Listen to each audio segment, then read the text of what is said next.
আসসালামু আলাইকুম।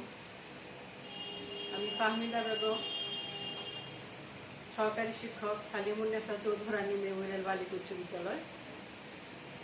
সুপ্রিয় শিক্ষার্থীবৃন্দ, হালিমুন্নেসা শপের অনলাইন স্কুলের পক্ষ থেকে জানাচ্ছি তোমাদেরকে সুস্বাগত।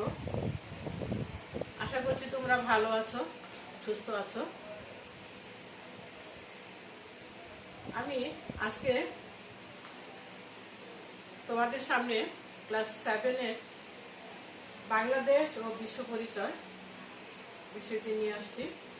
তো তোমাদের আগের ক্লাসে তোমাদের সাথে আমার চতুর্থ অধ্যায়ে বাংলাদেশের অর্থনীতি নিয়ে আলোচনা হয়েছিল।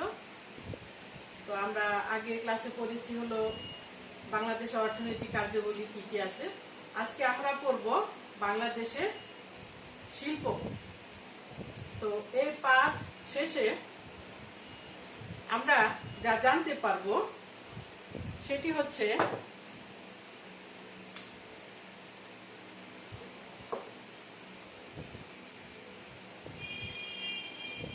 এই পাঠ শেষে আমরা জানতে পারবো বাংলাদেশের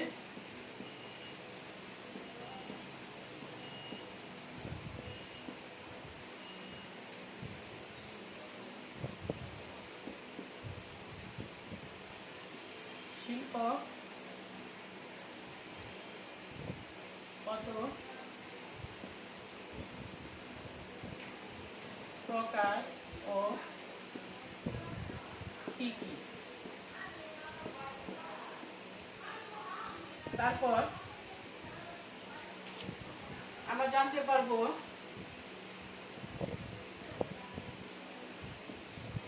বৃহৎ শিল্প, মাঝারি শিল্প,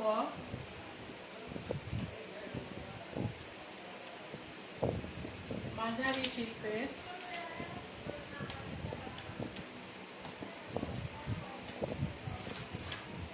বাংলাদেশের অর্থনীতিতে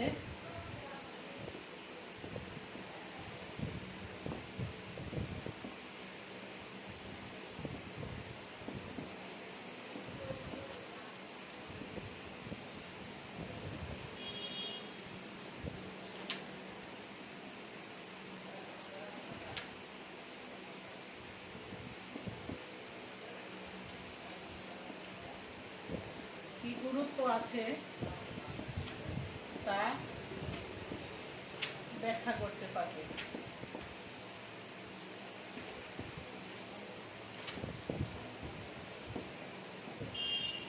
তারপর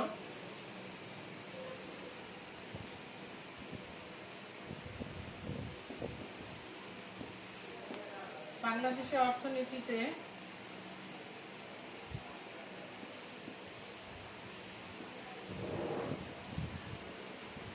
শিল্পের প্রভাব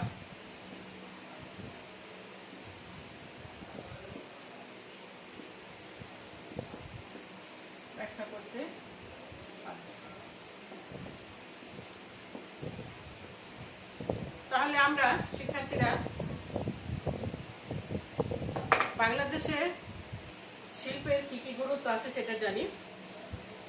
বাংলাদেশ একটি কৃষি প্রধান দেশ হলেও ব্রিটিশ আমল থেকেই এদেশে কিছু কিছু শিল্প প্রতিষ্ঠান গড়ে উঠেছিল। তার মধ্যে ছিল পাট, সুতা এবং কাপড়ের কল। এবং দেখা যায় যে পাকিস্তান সৃষ্টির পর পূর্ব বাংলার নারায়ণগঞ্জে প্রতিষ্ঠিত হয় বৃহৎ পাট শিল্প, পাট কারখানা, সেটির নাম হচ্ছে আদমজি জুট। পাকিস্তানের আমলে পূর্ব পাকিস্তানে শিল্প কলকারখানার দিক থেকে পাকিস্তানি শাসকদের বৈষম্য বঞ্চনার শিকার হয়। কিন্তু 1971 সালে স্বাধীনতার পর আমাদের দেশে বিভিন্ন স্থানে বেশ কিছু কিছু শিল্প প্রতিষ্ঠান গড়ে ওঠে। আমাদের দেশে এদেশে আগে শিল্প বলতে কিন্তু শুধু পাট শিল্প ছিল, এছাড়াও ছিল চা, চিনি, সার, সিমেন্ট, তারপরে হলো রেল, ইঞ্জিনিয়ারিং, এগুলো। আমাদের দেশে বর্তমানে বস্ত্র শিল্প, গার্মেন্ট শিল্প ও ঔষধ শিল্পে কিন্তু বাংলাদেশ বেশ সাফল্য অর্জন করেছে। এখন শিল্পের বিচারে যেরকম শিল্পের মূলধন, তারপরে উৎপাদনের পরিমাণ, শ্রমিক এবং কর্মীর সংখ্যা, এগুলোর উপর বিচার করে এই শিল্পটাকে কয়েকটি ভাগে ভাগ করা হয়েছে। তাইলে আমরা দেখতে পাচ্ছি যে এই শিল্পটাকে কয়েকটি ভাগে ভাগ করা হয়েছে। আমরা এখন দেখি সেই ভাগগুলো কি কি। শিল্পটাকে কয়েকটি ভাগে ভাগ করা হয়েছে। 1 নম্বর হচ্ছে বৃহৎ শিল্প, 2 নম্বর হচ্ছে মাঝারি শিল্প, 3 নম্বর হচ্ছে ক্ষুদ্র শিল্প, 4 নম্বর হচ্ছে কুটির শিল্প। তাহলে আমরা দেখি 1 নম্বর হচ্ছে বৃহৎ শিল্প,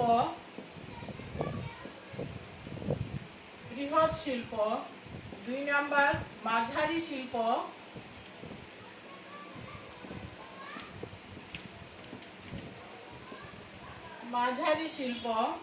3 নম্বর ক্ষুদ্র শিল্প, 4 নম্বর কুটির শিল্প।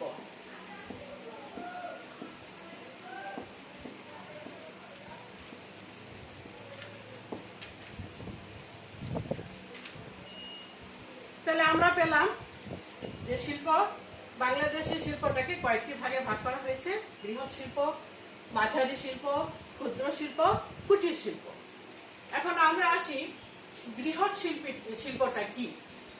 এখানে পাট, বস্ত্র, চিনি, সার, সিমেন্ট, রেল, ইঞ্জিনিয়ারিং, এগুলো হচ্ছে বৃহৎ শিল্পের অন্তর্ভুক্ত। এসব শিল্পের জন্য বা এই ধরনের শিল্প প্রতিষ্ঠানের জন্য প্রচুর মূলধন, দক্ষ কারিগর ও কর্মী এবং দক্ষ প্রকৌশলী, তারপরে অভিজ্ঞ ব্যবস্থাপকের প্রয়োজন হয়। এসব শিল্পের উৎপাদনের পরিমাণ অনেক বেশি থাকে।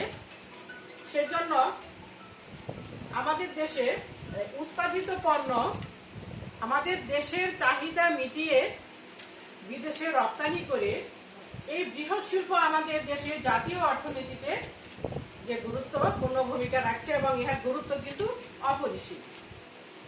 তাহলে আমরা দেখতে পাচ্ছি যে এই শিল্পগুলো হচ্ছে বৃহৎ শিল্প, যে শিল্পটা আমাদের দেশের অর্থনীতিতে গুরুত্বপূর্ণ ভূমিকা পালন করছে। এবং আমরা দেখতে পাচ্ছি যে বস্ত্র এবং গার্মেন্টস এবং ঔষধ শিল্পে বাংলাদেশ যথেষ্ট সুনাম অর্জন করেছে। এবং আমাদের দেশের জাতীয় অর্থনীতির যে মেরুদণ্ড, এটাকে গুরুত্বপূর্ণভাবে কাজ করছে হচ্ছে এই বৃহৎ শিল্প। এরপরে আমরা আছি মাঝারি শিল্প।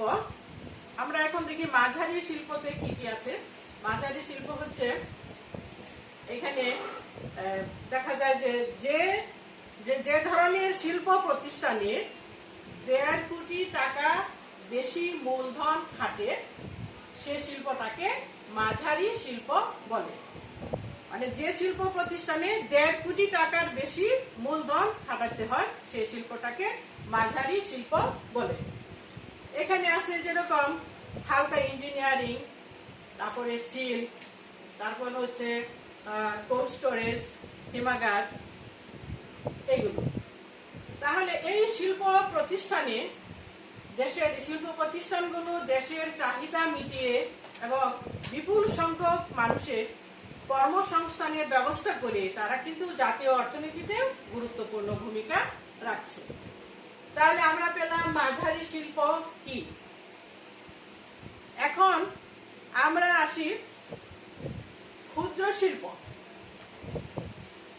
এই শিল্প প্রতিষ্ঠানে 1.5 কোটি টাকার কম মূলধন খাটায়ে যে শিল্প প্রতিষ্ঠান করা হয় তাকে বলে ক্ষুদ্র শিল্প। এটার মধ্যে আছে যেরকম ছোট ছোট জুতার কারখানা, প্লাস্টিকের কারখানা, চালের কল, ইত্যাদি। এটা হচ্ছে ক্ষুদ্র শিল্প। এরপরে আমরা আসি কুটির শিল্প। এই শিল্পের উৎপাদন এবং বিপণন মানে বিক্রয়ের কাজ প্রধানত শিল্পের মালিক ও তার পরিবারের সদস্যরা করে থাকে। তারা দেখা যায় যে তারা নিজস্ব ঘরে বাড়িতে বসে মাটি দিয়ে, বাঁশ এবং বেত দিয়ে হাতে তৈরি জিনিস তৈরি করে, তারপরে তাঁত বস্ত্র তৈরি করে, তারপরে নকশি কাঁথা ইত্যাদি তারা তৈরি করে, এরপরে মিষ্টির প্যাকেট, এই ধরনের জিনিস তারা বাড়িতে বসে তৈরি করে। এই কুটির শিল্প বাংলাদেশের মতো বৃহৎ জনসংখ্যা এবং শিল্পের দিক থেকে অনগ্রসর একটি দেশে এই কুটির শিল্পের মাধ্যমে অনেক লোকের কর্মসংস্থানের ব্যবস্থা করে এই কুটির শিল্প আমাদের জাতীয় অর্থনীতিতে গুরুত্বপূর্ণ ভূমিকা রাখছে। তো প্রিয় শিক্ষার্থীরা, আমরা এখন এ পর্যন্ত জানতে পারলাম যে বাংলাদেশের শিল্পটাকে কয়টি ভাগে ভাগ করা হয়েছে। এটার মধ্যে বৃহৎ শিল্প কি, মাঝারি শিল্প কি, বৃহৎ শিল্পের মধ্যে কি কি অন্তর্ভুক্ত আছে, মাঝারি শিল্পতে কি কি অন্তর্ভুক্ত আছে, ক্ষুদ্র শিল্প, কুটির শিল্প। এরপর আমরা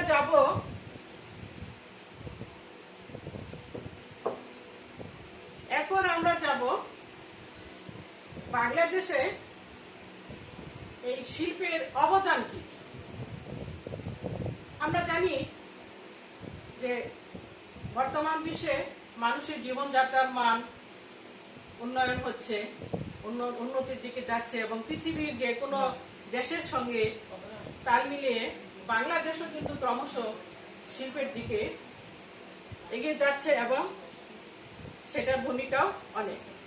সেক্ষেত্রে আমরা দেখি যে মানুষের অন্ন, বস্ত্র, চিকিৎসা এই গুরুত্বপূর্ণ বিষয়গুলো ছাড়াও আরো অনেক বিষয় আছে, যেরকম বিদ্যুৎ, জ্বালানি, তারপরে গৃহ সামগ্রী তৈরি করার যে জিনিস, এগুলো আজকাল না থাকলে আমাদের জীবন অচল হয়ে যাচ্ছে। আর এই জিনিসগুলো, নিত্য প্রয়োজনীয় জিনিসগুলো আসে কোনো না কোনো শিল্প থেকে। তাহলে দেখা যাচ্ছে যে বাংলাদেশে মানুষের প্রধান পেশা হচ্ছে কৃষিকাজ। এই কৃষি কাজের পরেও বৃহৎ একটা অংশ, বৃহৎ একটা জনগোষ্ঠী এই শিল্প প্রতিষ্ঠানে কাজ করে তাদের কর্মসংস্থান জুগিয়েছে। এইভাবে আমাদের জাতীয় অর্থনীতিতে শিল্পের অবদান কিন্তু অপরিসীম।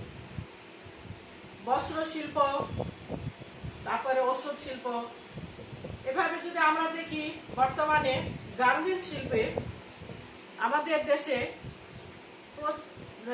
দেশে বৃহৎ একটা জনসংখ্যা এই গার্মেন্টস শিল্পে, বিশেষ করে নারীরা এই ক্ষেত্রে, এই কর্মসংস্থানের ক্ষেত্রে কিন্তু অনেক ভূমিকা রাখছে এবং এভাবে আমাদের দেশে বেকার সমস্যা দূর হচ্ছে এবং মানুষের আয় রোজগারের পর জীবনযাত্রার মানও উন্নয়ন হচ্ছে। তাছাড়া দেখা যায় যে সেই শিল্প প্রতিষ্ঠানে কাজের মাধ্যমে সমাজকেও একটা অগ্রগতির দিকে নিয়ে যাচ্ছে এবং এই শিল্প প্রতিষ্ঠানে কাজের মাধ্যমে মানুষকে যে একটা শিক্ষা, মানুষের যে শিক্ষা এবং প্রযুক্তির দিকেও কিন্তু মানুষ অগ্রসর হচ্ছে। তাহলে আমরা দেখছি যে আমাদের দেশে কৃষি প্রধান দেশ হলেও আমাদের দেশে শিল্প প্রতিষ্ঠানের বা এই শিল্পের যে অবদান, এটাও কিন্তু খুবই গুরুত্বপূর্ণ। তাছাড়া আমাদের বাংলাদেশে এই দেশটি একটি শিল্প সম্ভাবনাময় দেশ। দেখা যাচ্ছে যে এই দেশে অন্যান্য দেশের তুলনায় অপেক্ষাকৃত আমাদের দেশে কম মজুরিতে দক্ষ ও অদক্ষ উভয় ধরনের শ্রমিক পাওয়া যায়। সেক্ষেত্রে বিদেশি বিনিয়োগকারীরা আমাদের দেশে বিনিয়োগ করতে আগ্রহী হন এবং তারা বিভিন্নভাবে আমাদের দেশে এই কলকারখানা প্রতিষ্ঠা করেছে। আমরা যদি দেখি সেটা উৎকৃষ্ট উদাহরণ, আমাদের দেশে অনেক মানে বস্ত্র কারখানা আছে যেখানে বিদেশিরা বিনিয়োগ করেছে। তারা দেখা যায় যে বিনিয়োগকারীরা, বিদেশি কোম্পানিরা এককভাবে কিংবা যৌথভাবে তারা এদেশে অনেক কলকারখানা প্রতিষ্ঠা করেছে। তাহলে আমরা দেখছি যে এইভাবেই এছাড়াও বিদেশি বিনিয়োগকারীদের আকৃষ্ট করার জন্য আমাদের সরকার বিভিন্ন ব্যবস্থা নিয়েছে। তারপরে আমরা দেখি যে এখানে আমদানি এবং রপ্তানির যে বিষয়টা আছে, বিশ্বের যে কোনো দেশই তাদের নিজের চাহিদা পূরণের জন্য সমস্ত যে চাহিদা সেটা পূরণ করার জন্য তারা নিজেরাই সব উৎপন্ন বা করতে পারে না। সেই জন্য তাকে কোনো না কোনো দেশের উপর নির্ভর করতে হয়। সেই জন্য দেশে আমদানি রপ্তানি সেটা প্রয়োজন পড়ে। আমদানি রপ্তানির ক্ষেত্রে যে দেশে যে পণ্য সামগ্রী অধিক উৎপন্ন হয়, দেশের চাহিদা মেটানোর পরেও বিদেশে রপ্তানি করা যায়, সেই দ্রব্য সামগ্রী বিদেশে রপ্তানি করা হয়। তাছাড়া দেখা যায় যে বৈদেশিক বাণিজ্যটা কি, আমাদের দেশের পণ্য আমরা বিদেশে রপ্তানি করে, বাইরে যেরকম বিদেশে রপ্তানি করে আমরা বৈদেশিক মুদ্রা অর্জন করি এবং সেই মুদ্রা আমরা আবার সেই টাকাটাই আমরা বিদেশ থেকে দ্রব্য আমদানি খাতে ব্যয় করা হয় এবং দেশের উন্নয়নের খাতেও ব্যয় করা হয়। এইভাবে দেশে আমদানি রপ্তানি, এই বৈদেশিক বাণিজ্য কিন্তু আমাদের দেশের জাতীয় অর্থনীতিতে গুরুত্বপূর্ণ ভূমিকা রাখছে। তো প্রিয় শিক্ষার্থীরা, আমরা আজকে যেটুকু জানলাম যে বাংলাদেশের শিল্প কত প্রকার, কি কি ভাগে ভাগ করা হয়েছে, কোন কোন শিল্প প্রতিষ্ঠান কোন কোন খাতে এবং মূলধন কত টাকা কত খাতে দেওয়া হয় সেটা জানতে পারলাম। এবং জানতে পারলাম আমাদের জাতীয় অর্থনীতিতে শিল্পের অবদান কতটুকু, সেটা আমরা জানতে পেরেছি। আমি আশা করব তোমরা এই পাঠটুকু আবারও বাড়িতে পড়বে, মনোযোগ দিয়ে পড়বে। আগের পাঠে আমার বাড়ির কাজ দেওয়া ছিল, তো এই পাঠটাও তোমরা আবার মনোযোগ দিয়ে পড়বে। আমি আশা করব আবার পরবর্তী ক্লাসে আমি আবার আসবো তোমাদের সামনে অন্য আরেকটি পাঠ নিয়ে, অধ্যায় নিয়ে। তো সে পর্যন্ত তোমরা ভালো থাকবে, সুস্থ থাকবে, এ বলে বিদায় নিচ্ছি। আল্লাহ হাফিজ। আসসালামু আলাইকুম।